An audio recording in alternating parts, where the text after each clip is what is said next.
Hello mga tropa, and welcome po sa Tropa Tones.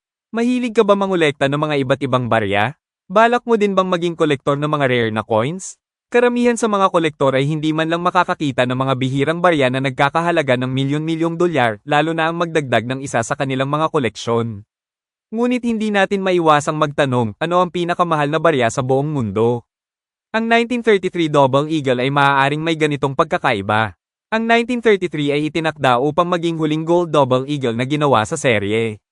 Ang problema, inalis ni Pangulong Franklin D. Roosevelt ang Estados Unidos sa gold standard sa parehong taon. Dahil dito, natunaw ng bansa ang karamihan sa mga umiiral na 1933 double eagles. Habang ang 445,500 piraso ng mga sikat na baryang ito ay na-mint noong 1933, 13 lamang ang kilalang nakaligtas. Ang natitirang mga barya ay nagkakahalaga ng malaking halaga ng pera. Dahil sa kanilang pagiging bihira, mahirap makakuha ng tumpak na pagtatantya ng halaga para sa mga baryang ito. Ang isang 1933 Double Eagle ay naibenta ng $18.9 million sa isang auction noong 2021 at ito ang naging pinakamahal na barya sa buong mundo. At may magandang dahilan para dito. Ang 1933 Double Eagle ay kilala bilang isa sa mga pinaka-perpektong disenyo sa lahat ng panahon.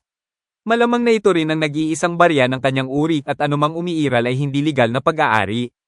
Ang 1933 Double Eagle ay may kamangha-mangha at misteryosong kasaysayan na nagiging dahilan kung bakit ito ang pinakamahalagang barya sa mundo.